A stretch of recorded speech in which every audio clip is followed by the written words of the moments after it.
ఈరోజు మనం world fastest second game అయినటువంటి హ్యాండ్బాల్ క్రీడ గురించి తెలుసుకుందాం.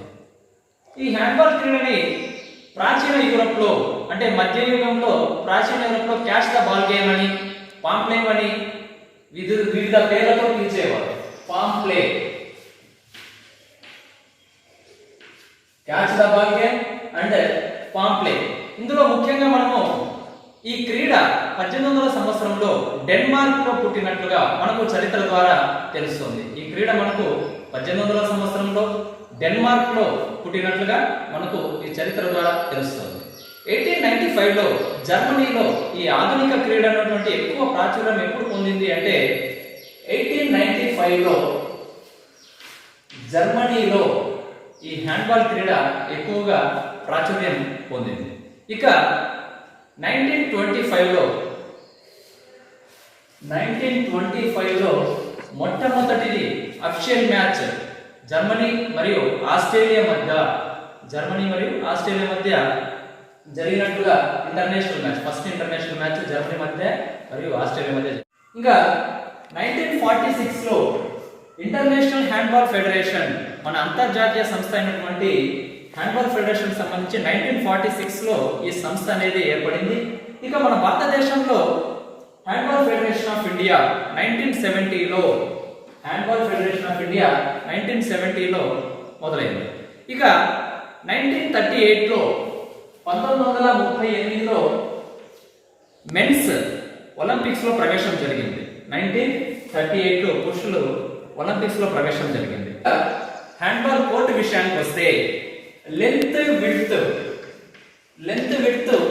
40 మీటర్స్ లెంత్ ఉంటుంది, 20 మీటర్స్ విడ్త్ ఉంటుంది. లెంత్ 40 మీటర్స్ ఉంటుంది, ఇక విడ్త్ 20 మీటర్స్ ఉంటుంది. ఇంకా నెక్స్ట్ మనము ఈ హ్యాండ్బాల్ లో ఇంపార్టెంట్ గా మనం తెలుసుకోవాల్సింది ఏమంటే goal area line, next free throw line, penalty throw line, ఇవన్నీ ఈ విషయాల గురించి మొత్తం మనం సబ్స్టిట్యూషన్ జోన్ అంటే ఏంటి ఈ మొత్తం అంతా ఇప్పుడు తెలుసుకోబోతున్నాం.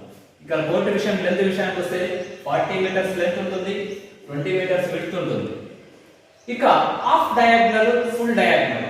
హాఫ్ డయాగ్నల్ విషయానికి వస్తే 28.28 మీటర్స్,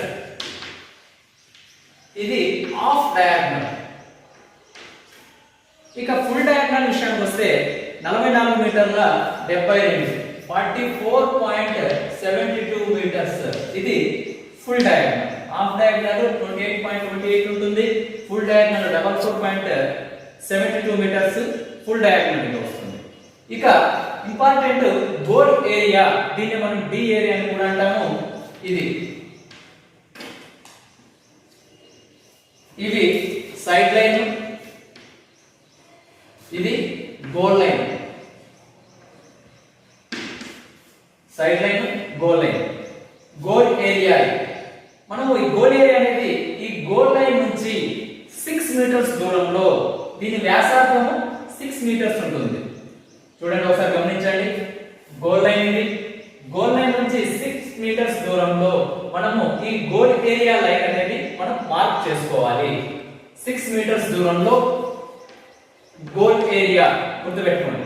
అండ్ నెక్స్ట్ ఇక్కడ కనిపిస్తున్నటువంటి ఈ బ్రోకెన్ లైన్ మనం దీన్ని ఫ్రీ త్రో లైన్ అనే కూడా అంటాము. ఫ్రీ త్రో లైన్ అంటే సేమ్ గోల్ లైన్ నుంచి 9 మీటర్స్ దూరంలో, ఇక్కడ గమనించండి, గోల్ ఏరియా లైన్ 6 మీటర్స్ ఉంటుంది, ఫ్రీ త్రో లైన్ 9 మీటర్స్ ఉంటుంది. అంటే గోల్ లైన్ నుంచి మనము ఈ డాట్స్ ఏవైతే ఉన్నాయి ఈ బ్రోకెన్ లైన్ ని 9 మీటర్స్ తో మనము మార్క్ చేసుకోవాల్సి ఉంటుంది. ఇక్కడ ఈ డాట్స్ ఉన్నాయి గమనించారా, ఈ డాట్స్ మనము 15 సెంటీమీటర్లు విడ్త్ ఉంటుంది. నెక్స్ట్ డాట్ కి మధ్య గ్యాప్ 15 సెంటీమీటర్లు ఉంటుంది. దీన్ని మనము ఫ్రీ త్రో లైన్ అంటారు. ఇక్కడ ఇంకోటి మీరు గమనించాల్సిన ఇంపార్టెంట్, ఇది పెనాల్టీ త్రో లైన్, చాలా ఇంపార్టెంట్. ఈ పెనాల్టీ త్రో లైన్ ఇది కూడా గోల్ లైన్ మధ్య బిందువు నుంచి 7 మీటర్ల దూరంలో 1 మీటర్ పొడవుతో 5 సెంటీమీటర్ల వెడల్పుతో, ఒకసారి గమనించండి మీరు, penalty throw line goal line దీన్ని మనం గోల్ లైన్ అని అంటాము. ఈ గోల్ లైన్ మధ్య బిందువు నుంచి 7 మీటర్ల దూరంతో 1 మీటర్ పొడవుతో 5 సెంటీమీటర్ల వెడల్పుతో మనము పెనాల్టీ త్రో లైన్ ని మనము మార్క్ చేసుకుంటాం. ఇంకొకసారి గమనించండి. టోటల్ గా లెంత్ విడ్త్ 40 మీటర్స్ ఉంటుంది. 40 into 20 మీటర్స్ లెంత్ విడ్త్ ఉంటుంది. నెక్స్ట్ మనము full diagonal, half diagonal. Full diagonal వచ్చి 44.72 మీటర్స్ ఉంటుంది. హాఫ్ డయాగ్నల్ 28.28 మీటర్స్ ఉంటుంది. Next goal area line, next free throw line. ఈ goal area line goal line మధ్య నుంచి అంటే ఇది సైడ్ లైన్ అంటాము, దీన్ని మనము గోల్ లైన్ అంటాము. ఈ గోల్ లైన్ నుంచి మనము 6 మీటర్స్ దూరంలో గోల్ ఏరియా అనేది మనము మార్క్ చేసుకుంటాము. నెక్స్ట్ ఇంకొక లైన్ ఈ బ్రోకెన్ లైన్ ఉంటుంది. ఈ బ్రోకెన్ లైన్ గోల్ లైన్ నుంచి 9 మీటర్ల దూరంతో అంటే మనము 9 మీటర్ల దూరంతో మార్క్ చేసుకుంటాం ఈ బ్రోకెన్ లైన్.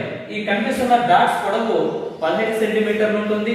డాట్ కి మధ్య దూరము 15 సెంటీమీటర్లు ఉంటుంది.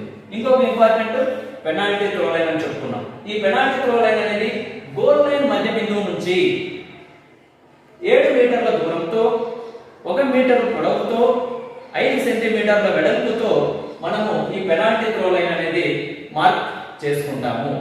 ఇంకొకటి ఇక్కడ ఇంపార్టెంట్ మీరు గమనిస్తే గోల్ ఏరియాలో ఇది ఇక్కడ ఇంకోటి ఉంటుంది. గోల్ ఏరియా రిస్ట్రిక్టెడ్ లైన్ అని అంటాము. గోల్ కీపర్ రిస్ట్రిక్టెడ్ లైన్ ఇది. ఈ గోల్ కీపర్ రిస్ట్రిక్టెడ్ లైన్ అనేది సేమ్ అలాగే ఉంటుంది. గోల్ లైన్ మధ్య బిందువు నుంచి 4 మీటర్ల దూరంలో ఇక్కడ ఈ గోల్ లైన్ అంటాము. గోల్ లైన్ మధ్య బిందువు నుంచి 4 మీటర్ల దూరంతో ఉంటుంది. ఇది ఎప్పుడు వాడతాము, ఎలా వాడతాం అనేది నెక్స్ట్ దీని గురించి వివరించుతాము, అప్పుడు చెప్తాము. ఇంకొకటి ఇంపార్టెంట్ ఇక్కడ మనకు కోర్టును 2 సమర్థ భాగాలుగా చేసుకుంటే సెంటర్ లైన్ క్రియేట్ అవుతుంది. ఈ సెంటర్ లైన్ క్రియేట్ అయినప్పుడు సబ్స్టిట్యూషన్ జోన్ ఇది చాలా ఇంపార్టెంట్. హ్యాండ్ బాల్ లో సబ్స్టిట్యూషన్ జోన్ అనేది, ఈ సబ్స్టిట్యూషన్ జోన్ అనేది మనకు సెంటర్ లైన్ కి ఇరువైపులా అంటే 2 పక్కల ఇటు సైడ్ 4.5 మీటర్స్ దూరము, ఇటు సైడ్ 4.5 మీటర్. టోటల్ గా సబ్స్టిట్యూషన్ జోన్ ఎంత అంటే 9 మీటర్స్ అని చెప్పాలి. కానీ సెంటర్ లైన్ కు ఒక సైడ్ మాత్రమే అని అడిగినప్పుడు 4.5 మీటర్. గమనించండి, సెంటర్ లైన్ కు ఒక సైడ్ 4.5 మీటర్ ఉంటుంది, ఇటు సైడ్ 4.5 మీటర్స్ ఉంటుంది. ఇది సబ్స్టిట్యూషన్ జోన్. ఈ సబ్స్టిట్యూషన్ జోన్ వెడల్పు ఒకసారి గమనించండి, చాలా ఇంపార్టెంట్. ఈ వెడల్పు దగ్గర ఈ సబ్స్టిట్యూషన్ జోన్ వెడల్పు మనకు 30 సెంటీమీటర్స్ ఉంటుంది. అంటే 15 సెంటీమీటర్ కోర్టుకు లోపల వేసుకోవాలి, ఇంకొక 15 సెంటీమీటర్లు కోర్టుకు బయట. అంటే ఈ సైడ్ లైన్ ఏదైతే ఉంటుందో ఈ సైడ్ లైన్ కు లోపల 15 సెంటీమీటర్లు, బయట 15 సెంటీమీటర్లు మనము మార్క్ చేసుకోవాలి. టోటల్ గా 30 సెంటీమీటర్స్ వెడల్పుతో సబ్స్టిట్యూషన్ జోన్ 4.5 మీటర్స్ ఒక కోర్టులో, ఇంకొక 4.5 మీటర్స్ ఇటు సైడ్ కోర్టులో మనము మార్క్ చేసుకుంటాం. ఇక అన్ని లైన్ల మందము 5 సెంటీమీటర్స్ ఉంటుంది. ఇంకొకటి ఇక్కడ మనం ఈ గోల్ పోస్ట్ దగ్గర మనకు లైన్ల మందము ఒకసారి గమనించండి. ఇక్కడ ఇది చాలా ఇంపార్టెంట్. మనకు చిన్న ఇంపార్టెంట్ మిస్ చేస్తుంటాము. అన్ని లైన్ల మందము 5 సెంటీమీటర్స్. ఈ గోల్ పోస్ట్ దగ్గర మాత్రమే 8 సెంటీమీటర్లు లైన్ మందం ఉంటుంది. ఇంకొకటి ఇక్కడ సబ్స్టిట్యూషన్ జోన్ దగ్గర 15 సెంటీమీటర్ లోపల ఉంటుంది, 15 సెంటీమీటర్స్ బయట ఉంటుంది. ఇక్కడ మీరు గమనించాల్సిన ఇంకొక విషయం ఏమంటే గోల్ పోస్ట్. ఈ గోల్ పోస్ట్ అనేది రెండు గోల్ పోస్ట్ల మధ్య దూరం ఎంత ఉంటుంది అంటే 3 మీటర్స్ ఉంటుంది. ఈ 2 గోల్ పోస్ట్ల మధ్య దూరము 3 మీటర్స్ ఉంటుంది. గోల్ పోస్ట్ యొక్క హైట్ 2 మీటర్లు ఉంటుంది. అంటే 3 into 2. 2 గోల్ పోస్ట్ల మధ్య దూరము 3 మీటర్లు, హైట్ 2 మీటర్లు. ఇంకా గోల్ పోస్ట్ల మధ్య ఉన్నటువంటి లైన్ల మందం ఎంత 8 సెంటీమీటర్లు ఉంటుంది. ఇక అన్ని లైన్ల మందము 5 సెంటీమీటర్లు ఉంటుంది. ఇది చాలా ఇంపార్టెంట్, ఇది బాగా గమనించండి మీరు. ఇక హ్యాండ్ బాల్ లో బాల్ విషయానికి వస్తే ball measurement, ball circumference, ball wait, juniors కింద, సీనియర్స్ కింద, సబ్ జూనియర్స్ కింద ఆ విషయానికి ఇప్పుడు తెలుసుకోబోతున్నాం. ఇక దీన్ని మనం హ్యాండ్ బాల్ అంటాము. ఈ హ్యాండ్ బాల్ లో ముఖ్యంగా 3 కేటగిరీస్ లో బాల్ ఉంటుంది. ఒకటి 8 to 12 ఇయర్స్ వాళ్ళకు బాల్ వెయిట్ ఎంత, దాని సర్కంఫరెన్స్ ఎంత. నెక్స్ట్ 12 to 16 ఇయర్స్ వాళ్ళకు ball weight, circumference. Next 16+ men's కి దాని వెయిట్, దాని సర్కంఫరెన్స్ గురించి మనము ఇప్పుడు తెలుసుకోబోతున్నాం. ఇక 8 to 12 ఇయర్స్ వాళ్ళకు బాల్ వెయిట్ 290 to 330 గ్రామ్స్ ఉంటుంది. ఇంకా సర్కంఫరెన్స్ దాని చుట్టుకొలత వచ్చి 50 to 52 సెంటీమీటర్స్ దాని చుట్టుకొలత ఉంటుంది. ఇక నెక్స్ట్ జూనియర్స్ ఉమెన్స్ కి 12 to 16 ఇయర్స్ ఏజ్ వాళ్ళకి 325 grams to 375 grams ball wait ఉంటుంది. దాని సర్కంఫరెన్స్ 54 to 56 సెంటీమీటర్స్, టోటల్ గా దాని చుట్టుకొలత 54 to 56 సెంటీమీటర్స్ ఉంటుంది. ఇక 16+ అంటే మెన్స్ కి 16+ మెన్స్ కి, నెక్స్ట్ ఉమెన్స్ కూడా వాళ్ళ సర్కంఫరెన్స్ బాల్ వెయిట్ వచ్చి 425 to 475 గ్రామ్స్ ఉంటుంది. నెక్స్ట్ దాని బాల్ సర్కంఫరెన్స్ 58 to 60 సెంటీమీటర్స్ ఉంటుంది. బాగా గమనించండి, ఇది చాలా ఇంపార్టెంట్. మీకు ఇక్కడే బిట్స్ ఎక్కువగా రావడానికి ఆస్కారం ఉంటుంది. ఇంకొకసారి 8 to 12 ఇయర్స్ వాళ్ళకు ball weight 292 to 330 grams. Next ball circumference 50 to 52 centimetres ఉంటుంది. Next 12 to 16 years men's juniors వీళ్ళందరికీ వచ్చేసరికి 325 to 375 గ్రామ్స్ ఉంటుంది.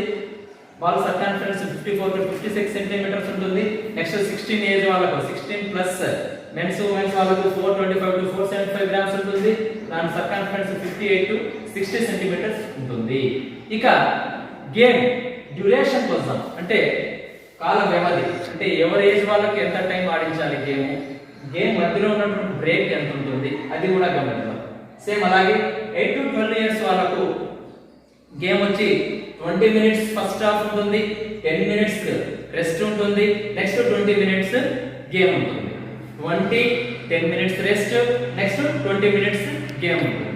అండ్ నెక్స్ట్ 12 to 16 ఇయర్స్ వాళ్ళకు టైం డ్యూరేషన్ 25 మినిట్స్ ప్లే ఉంటుంది ఫస్ట్ హాఫ్, 10 మినిట్స్ రెస్ట్ ఉంటుంది, అగైన్ 25 మినిట్స్ ఉంటుంది.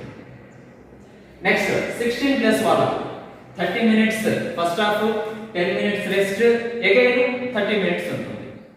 ఒకసారి గమనించండి ఇంకొకసారి. 8 to 12 ఇయర్స్ వాళ్ళకు 20 minutes first half, 10 minutes rest, again 20 minutes. Next women's juniors 12 to 16 years వాళ్ళకు 25 minutes first half, 10 minutes rest, again second half 25 minutes. Next 16+ men's వాళ్ళకు 30 minutes ఉంటుంది first half, 10 minutes rest ఉంటుంది, next again 30 minutes match duration కొనసాగుతూ ఉంటుంది. ఇక ఇలా match మొత్తం అంతా కొనసాగిన తర్వాత విన్నర్స్ రన్నర్స్ అనేది డిసైడ్ అవుతుంది. ఒకవేళ మ్యాచ్ టై అయితే, ఇది బాగా గమనించాలి, మ్యాచ్ ఒకవేళ టై అయితే టై బ్రేక్ ఏ విధంగా ఉంటుంది అంటే అగైన్ రెఫరీ టాస్ వేస్తారు. టాస్ వేసిన తర్వాత 5 నిమిషాలు ఆడిస్తారు. నెక్స్ట్ 1 మినిట్ 5-1-5 అంటాం దీన్ని. 5 నిమిషాలు ప్లే ఉంటుంది, 1 మినిట్ రెస్ట్ ఉంటుంది, నెక్స్ట్ అగైన్ 5 మినిట్స్ ఆడిస్తారు. ఇది కొనసాగుతారు. నెక్స్ట్ ఇందులో కూడా మళ్ళీ నెక్స్ట్ అగైన్ టై అయింది, మళ్ళీ అగైన్ ఈ విధంగానే ఆడిస్తారు. 5 మినిట్స్ 1 మినిట్ రెస్ట్ ఉంటుంది, అగైన్ 5 మినిట్స్, అది కూడా మళ్ళీ నెక్స్ట్ అగైన్ టై అయింది, ఇది ఫైనల్ గా. నెక్స్ట్ అగైన్ అలాగే టై అయిందనుకో, టై బ్రేక్ ఏ విధంగా చేస్తాము అంటే ఖచ్చితంగా అగైన్ రెఫరీ టాస్ వేస్తారు. టాస్ వేసిన తర్వాత త్రోస్ ఇచ్చేస్తారు, పెనాల్టీ త్రోస్ ఇచ్చేస్తారు. ఈ పెనాల్టీ త్రోస్ ఇచ్చినప్పుడు ఖచ్చితంగా ఏ విధంగా అవుతుంది అంటే 5 పెనాల్టీ త్రోస్ ఇస్తారు. ఆల్టర్నేటివ్ గా ఇవ్వాలి. ఫర్ ఎగ్జాంపుల్ టీమ్ ఏ కి ఫస్ట్ త్రో ఇస్తే నెక్స్ట్ టీమ్ బి కి ఇస్తారు, నెక్స్ట్ టీమ్ ఏ కి ఇస్తే నెక్స్ట్ టీమ్ బి కి ఇస్తారు. అలాగా 5 త్రోస్ లో మ్యాచ్ ఫైనల్ గా డిసైడ్ అయిపోతుంది. ఈ పెనాల్టీ త్రోస్ ఇక్కడ ఇంపార్టెంట్. ఈ పెనాల్టీ త్రోస్ ఇచ్చే సమయంలో కోర్టులో ఎవరైతే ఉంటారో ఆ ఆటగాళ్ళు మాత్రమే పెనాల్టీ త్రోస్ వేయాలి.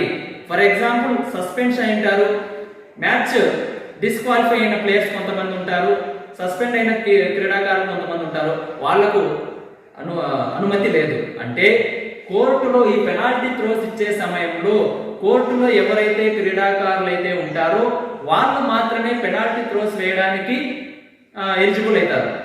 అర్థమవుతుందా మీకు? ఇది హ్యాండ్ బాల్ సంబంధించిన ball weight, timing, tie break అయితే మనం ఎలా డిసైడ్ చేయాలి, ఫస్ట్ ఏ విధంగా చేస్తాము, 5 మినిట్స్ ఆడిస్తాము, నెక్స్ట్ 1 మినిట్ ఇస్తాము, నెక్స్ట్ అలాగే కొనసాగింది అనుకోండి, నెక్స్ట్ అగైన్ ఆ విధంగానే టైం ఇస్తాడు.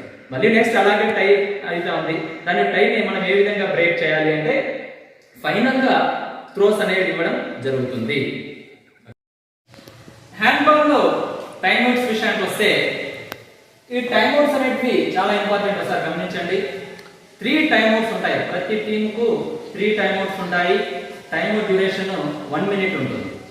ఈ 3 టైం అవుట్స్ ఎప్పుడు వాడుకోవాలి, ఎలా వాడుకోవాలి ఒకసారి గమనించండి. టోటల్ హ్యాండ్బాల్ అనేది 2 హాఫ్స్ లో జరుగుతుంది. First half, second half. ఈ 3 టైం అవుట్స్ ఈ సెకండ్ హాఫ్ లో ఎప్పుడు వాడుకోవాలి ఒకసారి గమనించండి. ఈసారి గమనించండి, 1+2 2+1 అంటే ఫస్ట్ హాఫ్ లో మనము ఒక టైం అవుట్ వినియోగించుకున్నాము, సెకండ్ హాఫ్ లో 2 టైం అవుట్స్ వాడుకోవచ్చు. లేదా ఫస్ట్ హాఫ్ లో 2 వాడుకున్నాము, సెకండ్ హాఫ్ లో 1 టైం అవుట్ ని వాడుకోవచ్చు. ఫైనల్ గా 3 టైం అవుట్స్ ని 1 మినిట్ డ్యూరేషన్ తో వాడుకోవచ్చు. ఫర్ ఎగ్జాంపుల్, ఫస్ట్ హాఫ్ లో నేను టైం అవుట్ ని వాడుకోలేదు, నేను 3 టైం అవుట్స్ ఒకే హాఫ్ లోనే వాడుకోవచ్చా అంటే వాడుకోకూడదు. కాబట్టి ఫస్ట్ హాఫ్ లో మీరు వాడుకోలేదు అంటే అక్కడ ఒక టైం అవుట్ కట్ చేసేసి సెకండ్ హాఫ్ లో 2 టైం అవుట్స్ రెఫరీస్ ఇవ్వడం జరుగుతుంది.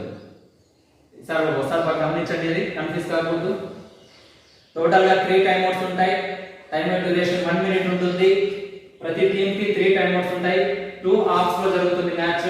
ఫస్ట్ హాఫ్ లో మనం ఒక టైం అవుట్ వాడుకున్నామంటే సెకండ్ హాఫ్ లో 2 టైం అవుట్స్ ని వాడుకోవచ్చు. లేదా ఫస్ట్ హాఫ్ లోనే 2 వాడుకొని సెకండ్ హాఫ్ లో ఒకటైనా వాడుకోవచ్చు. ఫైనల్ గా 3 టైం అవుట్స్ అవుతాయి. ఒకవేళ నేను ఫస్ట్ హాఫ్ లో ఒక టైం అవుట్ ని కూడా వినియోగించుకోలేదు, సెకండ్ హాఫ్ లో 3 వాడుకోవచ్చా అంటే 3 వాడుకునేకి లేదు. ఫస్ట్ హాఫ్ లో మీరు 0 వాడుకున్నారు, వాడుకోలేదు. సెకండ్ హాఫ్ లో 2 వాడుకోవాల్సి వస్తుంది. 3 వాడుకునేకి ఆస్కారం లేదు. ఫస్ట్ హాఫ్ లో ఒక టైం అవుట్ ని కట్ చేస్తారు. కాబట్టి ఇది టైం అవుట్స్ డ్యూరేషన్ కోసం. ఇక టీమ్ ప్లేయర్స్ విషయానికి వస్తాం. టీమ్ విషయానికి వస్తే 7+9 16 ప్లేయర్స్ ని అలౌ చేస్తున్నారు. ముందు 7+7 ఉండేది, ఇప్పుడు 7+9 16 ప్లేయర్స్ ని అలౌ చేస్తున్నారు. ఓకేనా. Next substitution, very very very important. ఇది ఈ సబ్స్టిట్యూషన్ అనేది హ్యాండ్బాల్ లో రోలింగ్ సబ్స్టిట్యూషన్ అనేది ఉంటుంది. అంటే ఈ సబ్స్టిట్యూషన్ జోన్ అని మనం ఏదైతే చెప్పుకున్నామో ఈ సబ్స్టిట్యూషన్ జోన్ లో రోలింగ్ సబ్స్టిట్యూషన్ జరుగుతూ ఉంటుంది. అంటే ఒక క్రీడాకారుడు పూర్తిగా లోపల ఉన్న క్రీడాకారుడు పూర్తిగా బయటకు వచ్చి బయట ఉన్న క్రీడాకారుడు లోపలికి వెళ్లాల్సి ఉంటుంది. ఇది పర్ఫెక్ట్ సబ్స్టిట్యూషన్. ఒకవేళ లోపల ఉన్న క్రీడాకారుడు లోపలే ఉండి బయట ఉన్న క్రీడాకారుడు వెంటనే వెళ్తే అది ఫాల్టీ సబ్స్టిట్యూషన్, అది ఫౌల్. అలా జరిగినప్పుడు ఆ ప్లేయర్ కి 2 మినిట్స్ సస్పెన్షన్ ఉంటుంది. మ్యాచ్ 2 మినిట్స్ బయట కూర్చోబెట్టేసి ఆపోనెంట్ టీమ్ కి ఫ్రీ త్రో అనేది ఇవ్వడం జరుగుతుంది. కాబట్టి సబ్స్టిట్యూషన్ అనేది పర్ఫెక్ట్ గా జరగాలి. రోలింగ్ సబ్స్టిట్యూషన్ ఉంటుంది. రోలింగ్ సబ్స్టిట్యూషన్ అంటే క్రీడాకారులు ఎవరైతే ఉంటారో వాళ్ళు రెఫరీ అనుమతి కాకుండా, వీరి అనుమతి కాకుండా, గోల్ కీపర్ టైం కీపర్ అనుమతి కాకుండా వాళ్ళు అబ్జర్వ్ చేస్తుంటారు. వాళ్ళ అనుమతి లేకుండానే క్రీడాకారులు పూర్తిగా బయటకు వచ్చేసి నెక్స్ట్ ఆపోనెంట్ ప్లేయర్ ఖచ్చితంగా లోపల వెళ్లాల్సి ఉంటుంది. దీన్ని మనము రోలింగ్ సబ్స్టిట్యూషన్ అంటాము. ఈ రోలింగ్ సబ్స్టిట్యూషన్ జరిగే సమయంలో పూర్తిగా సబ్స్టిట్యూషన్ జోన్ లోపల ఉన్న క్రీడాకారులు పూర్తిగా క్లియర్ చేస్తేనే బయట ఉన్న క్రీడాకారులు లోపలికి వెళ్లాల్సి ఉంటుంది. ఇది పర్ఫెక్ట్. ఒకవేళ ఫాల్టీ సబ్స్టిట్యూషన్ జరిగింది, ఆ సమయంలో 2 మినిట్స్ సస్పెన్షన్, ఆ క్రీడాకారుడు ఎవరైతే ఉంటారో ఆ క్రీడాకారుడికి 2 మినిట్స్ సస్పెన్షన్ ఇస్తారు. అలాగే ఆపోనెంట్ ప్లేయర్స్ కి ఏమిస్తారంటే ఫ్రీ త్రో ఇవ్వడం జరుగుతుంది. ఇది సబ్స్టిట్యూషన్. ఫాల్టీ సబ్స్టిట్యూషన్ జరిగితే ఏం చేయాలి, టైం అవుట్స్ ఏ విధంగా ఉంటుంది, టీమ్ ప్లేయర్స్ ఏ విధంగా ఇస్తారు, ఏం చేయాలి అనేది ఉంటుంది. ఇక ఈ 7+9 అని అనుకున్నాం. మ్యాచ్ ప్రారంభానికి కావాల్సిన కనీస క్రీడాకారుల సంఖ్య, అంటే మెయిన్ మ్యాచ్ ఆడేది 7 ప్లేయర్స్ ఆడతారు మెయిన్ టీము. ఒకవేళ 7 ప్లేయర్స్ లేకపోతే ఉంటే కనీస క్రీడాకారులు 5 మంది ఉన్నా విత్ గోల్ కీపర్ తో 5 మంది ఉన్నా ఖచ్చితంగా ఆటని ప్రారంభించవచ్చు నిరభ్యంతరంగా. 7 మంది 7 ప్లేయర్స్ లేకోకుండా ఉంటే 5 మెంబర్స్ తో అయినా కానీ ఖచ్చితంగా మ్యాచ్ ని స్టార్ట్ చేయొచ్చు. కనీస క్రీడాకారుల సంఖ్య ఎంత అంటే 5 మందితోనైనా మ్యాచ్ ని మనము స్టార్ట్ చేయొచ్చు. ఇక అఫిషియల్స్ విషయానికి వస్తాం. అఫిషియల్స్, ఈ అఫిషియల్ విషయానికి వస్తే టోటల్ గా 4 మెంబర్స్ అఫిషియల్స్ ఉంటారు. అంటే 2 రెఫరీస్ ఉంటారు. ఒకరు కోర్టు రెఫరీ, ఇంకొకరు గోల్ రెఫరీ. ఇంకొకరు స్కోరర్ ఒకరు ఉంటారు, టైం కీపర్ ఒకరు ఉంటారు. ఈ టైం కీపర్ అనేది పర్ఫెక్ట్ గా ఫస్ట్ హాఫ్ ఎంత వరకు జరిగింది లాంగ్ విజిల్ వేసేస్తారు. టైం పూర్తిగా క్లియర్ అయింది అనుకోండి, లాంగ్ విజిల్ వేసేసి మ్యాచ్ ని స్టాప్ చేయడం జరుగుతుంది. అలాగే ఫస్ట్ హాఫ్ సెకండ్ హాఫ్ కూడా టైం కీపర్ ఎవరు చూసుకుంటారు, టైం చూసుకుంటారు. ఇక 2 రెఫరీస్ ఉంటారు. కోర్ట్ రెఫరీ ఒకరు ఉంటారు, గోల్ రెఫరీ ఒకరు ఉంటారు. ఇంకా ఫైనల్ గా ఒకరు స్కోరర్ ఉంటారు. ఫైనల్ గా స్కోరర్. టోటల్ గా అఫీషియల్స్ ఎంతమంది అంటే 4 మెంబర్స్ ఉంటారు. ఇక కార్డ్స్ విషయానికి వస్తాం. కార్డ్స్ పెనాల్టీ ఇది yellow cards, red card, blue card, కొత్తగా బ్లూ కార్డు కూడా జాయిన్ చేయడం జరిగింది. టోటల్ గా ఫస్ట్ ఎల్లో కార్డ్ కి ప్లేయర్స్ కి వార్నింగ్ కార్డ్ అంటాం, ఇది మొదటి తప్పుగా భావిస్తాము. సెకండ్ కూడా అలాగే చేస్తే సెకండ్ ఎల్లో కార్డ్ కి ఆ ప్లేయర్ ని 2 మినిట్స్ సస్పెన్షన్ చేయడం జరుగుతుంది. సెకండ్ ఎల్లో కార్డ్ అంటే ఫస్ట్ చూపిస్తే వార్నింగ్ కార్డ్ అంటాం, కానీ అప్పుడు ప్లేయర్ అలర్ట్ అయిపోవాలి. నెక్స్ట్ అదే ప్లేయర్ మరి ఇంకోసారి కొనసాగించాలనుకో ఆ ప్లేయర్ ని 2 మినిట్స్ సస్పెన్షన్ చేస్తారు. నెక్స్ట్ రెడ్ కార్డ్, అదే ప్లేయర్ మరి కానీ ఏమైనా చేస్తే ఆ మ్యాచ్ నుంచి సస్పెన్షన్ చేయడం జరుగుతుంది. ఇంకా ఫైనల్ గా బ్లూ కార్డ్, ఇది వెరీ వెరీ ఇంపార్టెంట్. ఈ బ్లూ కార్డ్ అనేది, ఈ బ్లూ కార్డ్ ఆ ప్లేయర్ ఏదైనా చూపిస్తే ప్రతిదీ ఆ ప్లేయర్ ఏదైతే ఉంటుందో చెస్ట్ నెంబర్, ఆ చెస్ట్ నెంబర్ ని చూపించిన తర్వాత మొత్తం అంతా నోట్ డౌన్ చేస్తారు. నోట్ డౌన్ చేసిన తర్వాత దాన్ని ఫైనల్ గా ఒక టెక్నికల్ కమిటీ అనేది ఉంటుంది. ఆ టెక్నికల్ కమిటీకి వాళ్ళని పంపించడం జరుగుతుంది. ఇక ఈ ప్లేయర్స్ 7+9 16 ప్లేయర్స్, వీళ్ళకు టీ షర్ట్స్ నెంబర్స్ ఏ విధంగా ఉంటాయంటే 1 to 99 వరకు వాడుకోవచ్చు. 1 to 99 వరకు ఈ లోకల్ నెంబర్ల వరకు వాడుకోవచ్చు. ఫ్రంట్ ఎంత ఉండాలి సెంటీమీటర్స్, బ్యాక్ ఎంత ఉండాలి అంటే బ్యాక్ వచ్చి 20 సెంటీమీటర్స్ తో టీ షర్ట్ నెంబర్ ఉంటుంది. ఫ్రంట్ వచ్చి 10 సెంటీమీటర్స్ తో ఆ టీ షర్ట్ నెంబర్ ని మనము మార్క్ చేసుకోవాల్సి, ప్రింట్ చేసుకోవాల్సి ఉంటుంది. ఓకే.